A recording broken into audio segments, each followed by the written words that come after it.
Hi, this is Christopher. And I'm Sarina. And Sarina, we went on the road. Gulfstream Video and the Heartbeat of Tampa Bay took our stuff and we went to go see Sheriff Grady Judd of Polk County the other day. Oh my gosh, probably one of the most familiar public figures in the state of Florida. Absolutely. And what a treat. He was. He's a really cool guy. We asked him a lot of questions. We got the full video here for you right now. And stay tuned because after we roll the Grady Judd interview show, we're going to talk a little bit about behind the scenes with Sheriff Grady Judd. So here he is. Well, welcome. This is a special edition of Heartbeat of Tampa Bay. I'm Christopher Ingram. And I'm Sarina Fazan. Thank you so much for joining us. And of course, the gentleman next to us does not need introduction. Sheriff Grady Judd, thank you so much for giving Sheriff Grady Judd. Yes. Thank you so much for giving us your time. Thank you very much. You know, I am a legend in my own mind. No, you're more than in your own mind. It doesn't matter who it is I talk to, whether they're on the conservative side or the liberal side of things, whether they're white or black. You mention your name and people have an opinion. And most often than not, it comes with a smile because even if they don't like your policies, they like you. You're just like such an affable, outgoing, straight to the point kind of guy. Well, you know, I love everybody, you know, and just because somebody may or may not have the same political view as me, that's okay. Yeah. You know, different views are good. I love people, and it's an honor to be with y'all today. Have you ever thought about being a stand-up comic? Do you know? No, I haven't, but I can remember as a child, my mother used to tell me, if you would just engage your brain 1/2 second before you did your mouth, life would be a lot easier for you. Right. I wish Mom could see me today. It worked out. You know? That's fantastic. Well, speaking of that and speaking of Mom and your childhood, I mean, you are from Polk County, born and raised here. Right. And I just think it's so sweet because you've spoken publicly on how being a sheriff was a childhood dream. It was. From the time I was a little bitty guy. I can remember way back in the day, Mom made me a little policeman's outfit. Oh. Because you couldn't just go to the store and buy stuff, and if you could, we couldn't afford it anyway. So at 4 or 5 years old, I had a little policeman's outfit, and she had a 8mm camera, and she has pictures of me walking around in my little policeman outfit. Cool. And I never changed my mind. Isn't that something? And my wife says sometimes I still act like I'm 4 or 5 years old. Well, okay, Christopher, you know, I'm so happy you brought up Maurisa because you are a very public figure, but have maintained such a beautiful private life. But I know she is your high school sweetheart. Oh, she is. Yes. From the time we were between 11th and 12th grade is when we first met. And she still every day is the sunshine of my life. And think about that. I mean, she put up with this crazy career and lack of schedule because you never plan anything. And just because you leave on vacation together doesn't mean you're coming back home from vacation together. Not long ago, we left on vacation together, and I ended up having to catch a plane and fly home. We had a big emergency. But she's used to it. And thankfully, she hasn't left me. How many years? 54 this September. 54. Isn't that Wow. something? I'm 55. You've been married a long time, sir. Well, we started dating when we were 5. So I'm not that old yet. What's your favorite vacation spot with your wife? Oh, the mountains is what I like best. She likes the beach best. So I don't like the beach. It's hot and sticky and sandy. So when Like Florida, right? But you know, happy wife, happy life. So you go to a lot of beach vacations, Oh, huh? we go to the beach. I go out there in the morning. I put her umbrella in the ground, and I help her get her chair, and she has her book and her suntan lotion. And then I go back to the hotel room, turn the air conditioner down, and get my favorite book and lay there and read. And at lunchtime, I take her a sandwich. Well, very good. You know, bringing her the sandwich is probably why I've been married 54 years. It works. Sheriff, let's talk about some issues. Okay. We're seeing a lot of these teen takeovers across the country. Have you had any here in Polk County, and how are you handling those? Yeah, we have not had any here in Polk County, but I have broadcast and made it abundantly evident. You know, I want teens to have a good time, to enjoy the summer. But to gather up, to spin donuts in the middle of the road, to clog up traffic, to fight, to shoot, that's just not going to happen here. And if you as a parent can't keep your child under control, we have the laws to do that for you. But then we're going to keep you under control too, because we're going to charge you for failure to take care of your children. And there are a lot of laws, starting with child neglect, and then there's a law where you signed in order for your child to drive a car that you would be responsible for them civilly. And there's another law that says if your child does $1,000 worth of damage or $500 worth of damage, that you can be held civilly liable.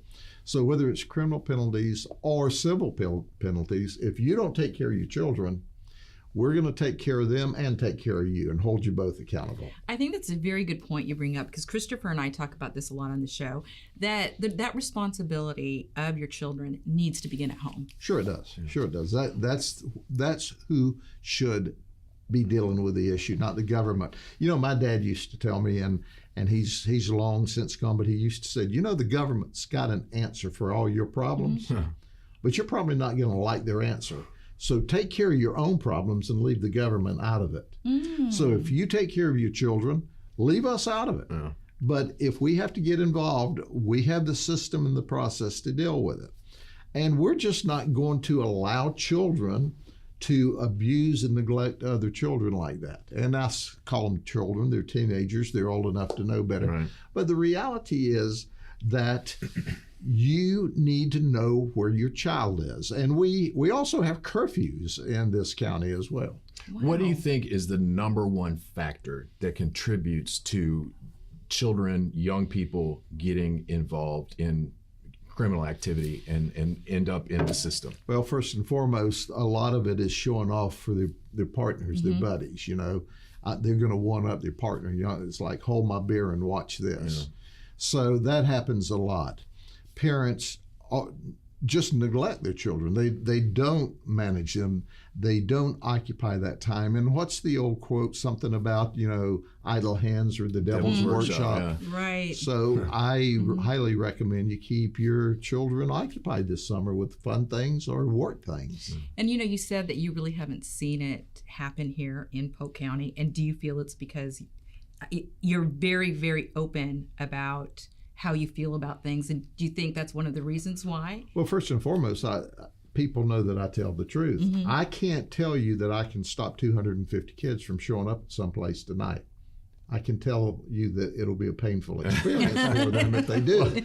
You know, So choose your poison. and your reputation, it has to be a deterrent. I mean, I see these knuckleheads that come into Polk County and they do things, and I'm like, did they not get the memo that kind of crap ain't tolerated in Polk County? They don't pay any Like, attention. seriously? You know, they have 5 brain cells, 3 of them are on vacation, and 2 of them are drunk. You know, what can I say? Right, that's going to happen. So back to kids. What do you think we as a society could do that isn't just a bumper sticker solution? You know, we see a lot of bumper sticker solutions, but long term, what do you think we as society could do to help improve the lives of our children, to keep them out of getting involved in the juvenile justice system? Well, first and foremost, there's this thing about, you know, it takes a village to raise a child. I can remember as a child growing up, if I misbehaved and I was down the street, somebody else's mama would take care of me. And she'd take you by the arm and take you home to mom. And when you got home, mom believed the neighbor, not you. Okay, we've changed all that. You know, now these mothers want to know, why are you bringing my child home, and what gave you the right to bring my child home by the arm, and who told you could touch my child, and all that nonsense. So first and foremost, we must understand you get the quality community where you put effort into it, and where you work together. And that's the biggest thing, is to respect each other, to like each other, to make sure that the community operates better and more effectively. We have a forgiving criminal justice system, and all we want people to do is behave, leave each other alone, and get along in the community. So we believe that there should be a lot of public programs for the summer, and when we see that. In fact, we got a real cool program that we're launching tomorrow. We've got an ice cream truck. Oh. That's right. And we're starting in my old neighborhood where I was raised. This is the Sheriff's Department's ice cream truck? Yes, Awesome. it was given to us fantastic. by Polk Sheriff Charities. And another lady who doesn't want her name issued said, how much ice cream do y'all think you'll give away this summer? And I said, well, I don't know. She says, well, let me donate $50,000 to the charity. Wow. And you give ice cream away till it runs out. That's fantastic. So what we're going to do is we're going to show children good things happen when you do good things. And we're going to go into the neighborhood telling the children how to be safe, how to have fun, and here's a free ice cream. Nice. Oh, Nice. So we're going to create fantastic. relationships and partnerships. So we all work together to create community. It doesn't take just one of us or one discipline, but it takes all of us working together. You know, and it's so beautiful with the food aspect, because if you talk to so many people, so many fond memories are surrounded with remembering what you ate, or Absolutely, you know, and so ice cream, of course, we both started smiling, right? Yeah. We all did. Yeah. It just brings up such a good memory. Yeah. Ice cream and puppies, like what's not to love, you know? I scream, you scream, we all scream for ice cream, Absolutely. right? Absolutely. You mentioned a word that David G., the former Hillsborough County Sheriff, used to tell me when I talked to him about this, and he said that the thing that is most contributing to juvenile crime is their lack of respect. And you mentioned that. Well, and You find that too. that starts at home. Yeah, Once right. It starts again. at home.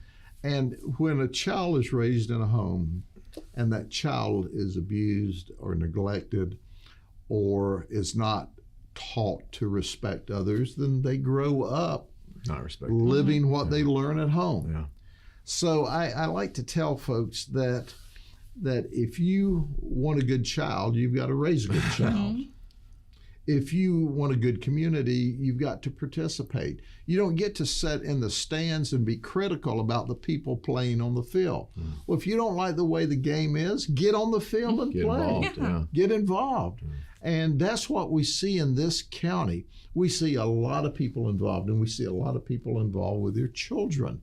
And that's pretty cool when we see children and parents at the different parks and having a good time. Are you surprised at how fast your county is growing? It's Oh, incredible. It's shocking. We've added about 145,000 new people in the last 5 years. Wow. We have grown a city bigger than the largest city here in just the last 5 years. That's crazy. So it is pretty remarkable. And it's exciting, though, because our crime is still at a 54-year low, despite the population moving in. But that tells you it's a good, solid population. And I have people tell me, you know why I moved to Polk County? And I go, no, why? Well, Ron DeSantis is a governor and Grady Judd. I know. I'm so glad that you brought that up, though, because one day, could it be Governor Grady Judd? I know you get asked that a lot. Yeah. Do you know I was recruited heavily to run for governor this time, but there's one thing wrong with that. I don't want to be the governor. I'm a sheriff. I have been in law enforcement all my life, and this is my happy place. I love serving people and helping people, and so no, I don't want to be the governor. I was asked to run for House of Representatives several times. You could be in Congress. And I think You would hate well, that job. the only thing worse than that would be a root canal with no narcotics. You know, I love being the sheriff. I love being the person that people call and say, Grady, I've got a problem, and so far nobody's been able to help me. Well, that's a challenge to me. Well, we'll help you. You know, we may not have the yes you're thinking, but we'll try to get to a yes. And as a result of being able to be the sheriff, we created Polk Sheriff Charities.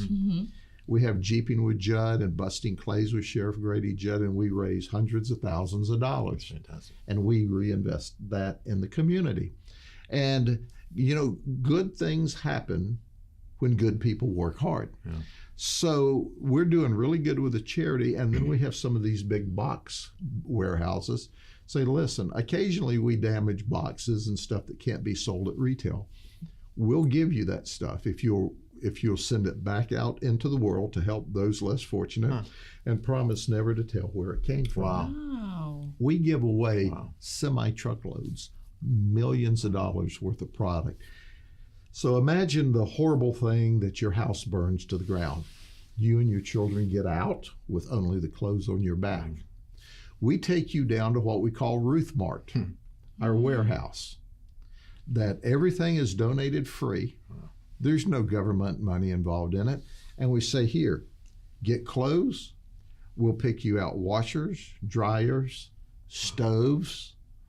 You know, we got some tables this month. We never know what we're going to have from month to month. We got couches this month. Get a couch. So we reconstruct your home internally that burned to the ground. That is fantastic. Our ability to help those in the community has grown exponentially because I believe when you do good things happen. And that's one of the most fun parts of this job is helping those in a difficult time. That's cool. So I, of course, respect your decision 100%. And I know how much you love being sheriff. But I would like to say on the record, can you imagine having you as governor protecting the entire state? Hey, there you go. I'm just saying that. She's got you. She's using logic I'm there. just saying that on the record. But I do think believe me, I understand that it is your happy place, but you make a lot of people happy and you make a lot of people feel safe. Well, I'm surprised I'm not crying. I appreciate that. And I truly believe government's job is to build roads, provide schools, and provide public safety, and then get out of the way. Private enterprise will grow a healthy state. They will grow a healthy community. Private enterprise will give back to the community. Government just needs to stay in its lane, and that's the problem. Many times you have government wanting to run people's private lives and people's private business. Yeah. You know, just stick with what you're supposed to Absolutely. do. Be good at building roads and taking care of them. Be good at taking care of schools and children. Be good at public safety, and let private enterprise deal with the rest of it. I like it. You know, I see these reports sometimes about, well, Congress only passed so many bills this year, and that's half as few as they passed last year. And I look at that and think, that's a good thing. Like the fewer laws that Congress is passing is a better thing than more laws because they're just going to mess things up. Well, I would like for them to pass a law that says for every law we introduce or pass, we have to take Repealed. one off the Yeah. books. Absolutely. Maybe two. Hey, two would be even better. But the reality, government does a lot of good things. Yeah. But government needs to get out of the way and let private enterprise make this community and all communities really, really good. And that is my philosophy on that. All right. Well, we got it. The straight dope from Grady Judd. I got a question for you. Medical marijuana has been on the books here in Florida for a Yes. number of years. They've now done more efforts to try to get legalization of recreational marijuana. Right. What is your take on medical marijuana? How has that affected law enforcement? And what would recreational marijuana do? Sure. Show me one community that has recreational marijuana that's better than it was before. You can't do it because it doesn't exist. Medical marijuana, when they introduced it and when they sold it to the people of the state of Florida, said, listen, it's just medicine for the very sickest. Well, no one would care. If you're very, very, very sick, nothing else is working, why would we care that you tried medical marijuana? Only that was a lie, and it continues to be a lie. Now we got THC in drinks. We have THC gummies. We have THC gummies that look like little gummy bears that's marketed to children. So nothing good has come from medical marijuana on a global position. Now, I can't tell you there aren't individuals that obtain medical marijuana and a medical marijuana card for the exact right reason, and that's to help them with very significant issues that nothing else helped. I'm not going that far because I think that's a possibility. But what I see is it was just softening up the community for recreational marijuana. sure. And fortunately, this state has pushed back and said, look, we've looked at these places that have recreational marijuana. Property values have gone down and people stay stoned and stumbling and laying around on the sidewalks. And it's like, you know, it's not good. It is not good. So at a time where in my decades of law enforcement, I've seen crime go down. I've seen mental health problems go up. I've seen drug addiction go up. I've seen suicides go up. I've seen teen suicides go up. So at a time where we see mental health issues off the charts and drug abuse and drug death off the charts, why do we want to legalize another mind-altering drug? It hasn't made this country better. How has it affected law enforcement? Well, it takes up resources. And I can assure you that our crime is at a 54-year low. But we'll go to domestic violence after domestic violence tonight, and it'll all be circled around the abuse of drugs or alcohol. We will Baker Act people all this evening, and it will be that they're threatening suicide, that they can't take it anymore. And all of that's very, very sad. So our resources need to go to help those that need help the worst, not create an environment for more drugs to create more of an addiction and more of a crutch for those that already have significant issues. I want to help people. And I can tell you at the 30,000-foot view, from my perspective, now I don't get to see the guy that goes and smokes a doobie, as we used to say, on Friday night and gets up on Saturday morning and takes his kid to the park and he's sober and everything's okay. I don't get to see that person. All I see is the death and destruction from the abuse of drugs and alcohol. I'm not letting alcohol out of the box either. Fair enough. If you were president for a day and you could pass one law, what would it be? Do you know, I've never thought about what that one law would be. Now, if I were president for the day and could make people like each other, that would be a good law to pass. But I think that if I were president for the day, the law I would pass would be we have to balance our budget. Good point. I can remember back during the Clinton years, we had a balanced budget in the United States. Yeah, and a surplus. And now what are we, 36 trillion dollars in debt? That's horrible. That is inexplicable to me. It's outrageous to me. The private enterprise nor the government would allow us personally to live in that kind of debt. So at the end of the day, if I could pass one law, absolute, unequivocal, it would be that we've got to wipe out our debt and we have to only have a balanced budget. This is why we need you to run for president, if not governor, because I tell you, we talk to a lot of elected officials, a lot of candidates, and no one ever talks about the big 800-pound gorilla or elephant in the room, which is the deficit and the budget, because it is absolutely going to bankrupt our children's future. And no one talks about it. And that's why we need someone like you who's a straight shooter in Washington, if not in Tallahassee. Well, it frustrates me so much, but it's like, give it away, give it away, give it away. Well, where's it coming from? Kick the can. Right. Yeah. And how's it helping? Yeah. You know, okay, so we're 36 trillion. I don't even know right now. Yeah, you can't keep track. In debt. So what have we done better with that? No.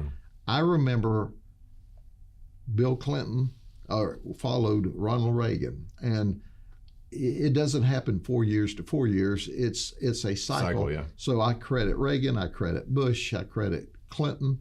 So Republican and Democrat. Why did we allow us to go from a balanced budget to this mess we're in now? Shame on all of us. Absolutely. Absolutely. I seriously. The state of Florida has to balance their budget. Right. The county commission has to balance their budget. The city commissions have to balance their budget. Why doesn't the federal government have to balance their budget? I kid you not, though. You were alone out on a deserted island talking about that, because I never hear elected officials talk about that, because they don't want to address it, because it requires real sacrifices and no longer giving people what they want, but what they need. And straight talk, and you just don't get it. Well, that's why you're so loved and respected, because it's what you share the truth all the time. Straight talk. You straight talk. Well, I truly believe that when people need medical help, that they can get medical help. It's abhorrent to me to think somebody has cancer and can't get cancer drugs. In this society. But if we would quit wasting our money on everything else, we could make sure the very sickest had the medicine they need, that the very young and the very old we took care of. But keep in mind, you know, we can get down and talk in politics. When they made 65 the retirement age, the average life expectancy was 62. Now the average life expectancy, I think, for a man, 74, and it's 76 or 78 for a lady. Now, I'm not suggesting that Social Security be pumped up to that, but we don't scale anything. No. And, you know, the politicians, the federal politicians, just give it away, give it away, give it away. Well, they are strapping every bit of that debt around our children and grandchildren and great-grandchildren's neck. Absolutely. It's horrible. It's horrible. How important is your faith to you? Oh my God! Most important. I am a Christian, and I'm proud to say that I'm a Christian. And God and my Savior mean everything. I wake up every morning and I pray. First thing. And the last thing at night, I pray and ask forgiveness for everything I screwed up today. And I promise I'll try to do better. But I truly believe until you're right with God in your heart, that you can't have the appropriate vision and direction and peace in your life. You show me somebody who really, really has an emotional issue and problems, I will promise you that 99.9% of them are not right with God. Yeah. Mm-hmm. And I know there are people that believe in different faiths and different religions. Well, we founded this country so that you could worship free. Mm-hmm. And I just believe if we did more worshiping and more believing in God and having faith and following our Bible, that we would have a whole lot less social problems. Yeah. Well, that's why you also, every Sunday, you go to church and preach, right? I speak in churches, and you know, I had the atheists get on me for a little while about, oh, he's wearing his uniform and he's speaking in churches, and he can't do that. Wait a minute. The churches call the sheriff's office and ask the sheriff. Right. He didn't ask Grady Judd. They asked the sheriff to come speak at church, and you're surprised that I'm wearing my work clothes, right? So when they started that, oh, we're going to sue, we're going to do this, I thought, get over Go it. ahead, yeah. Get over it.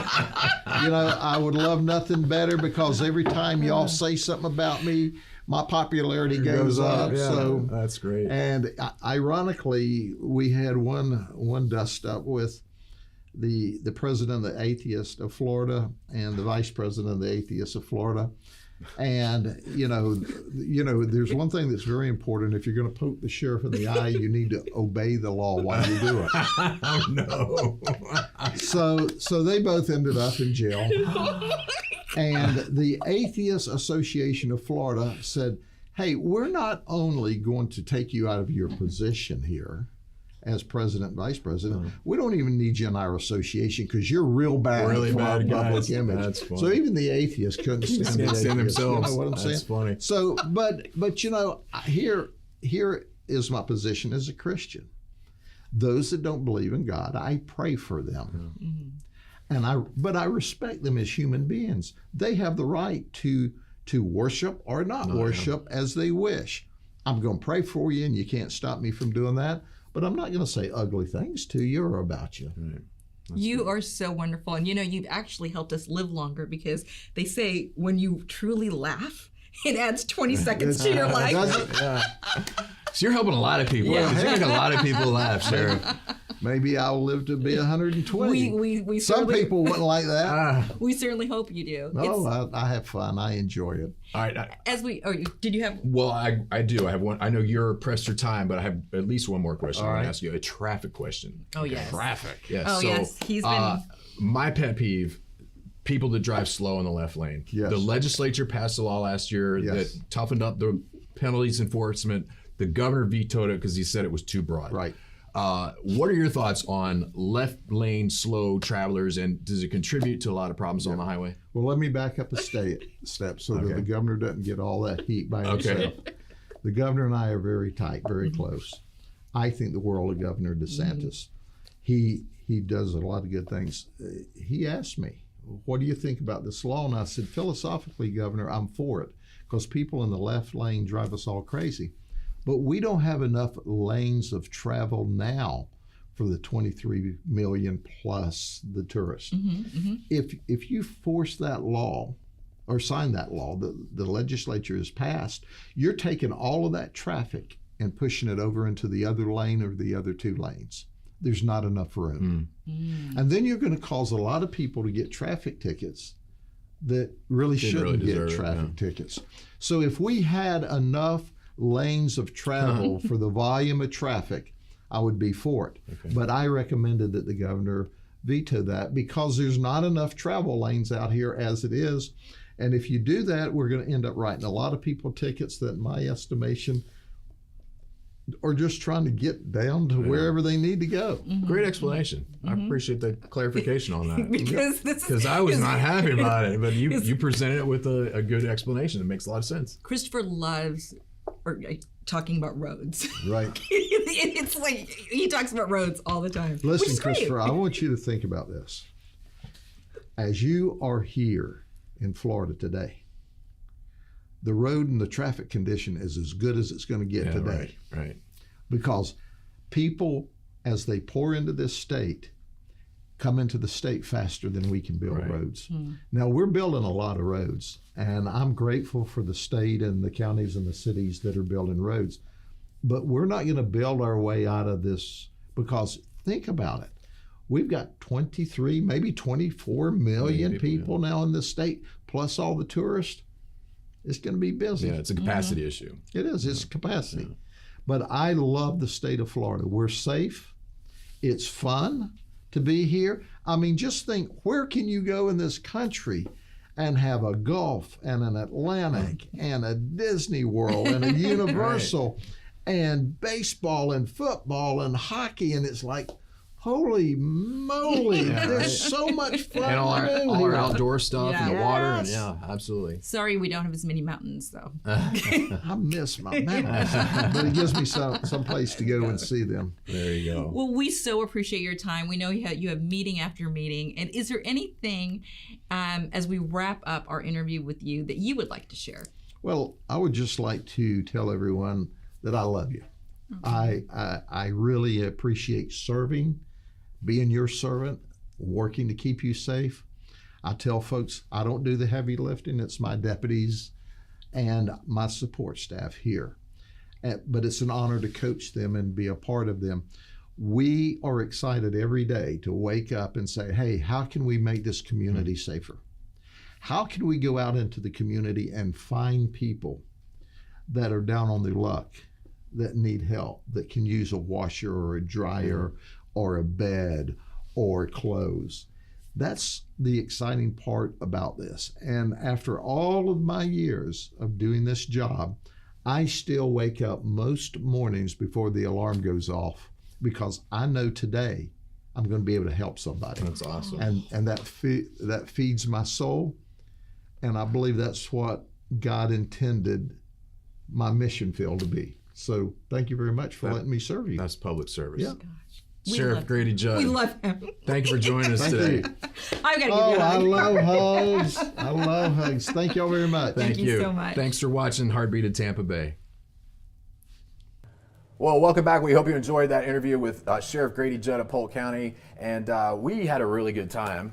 We could have definitely talked to him so much longer, and it was so funny. I mean, he spent extra time with Yeah, us he did. because he had people waiting in the office. I mean, it's nonstop over there. It really is. He is running a tight schedule, keeping things ship shape in Polk County. And we talked a little bit, I think, during the show, and then afterwards, joking with him about. I said, I can't believe people come here and commit crimes because they should know you're like the no nonsense. Just we're gonna hammer you, and then we're gonna embarrass the crap out of you with all the little stuff that he does with video and everything that are hilarious. I think what's so enjoyable, though, too, with him is, sometimes he doesn't shy away from anything. No, he doesn't. You can just ask him something, and he's going to give you a direct answer. Yeah. So just from a journalist perspective, right, from like a traditional news perspective, he'll just tell you how he feels. Yeah, right. Whether you agree or not, or you don't like his policy, or you embrace it.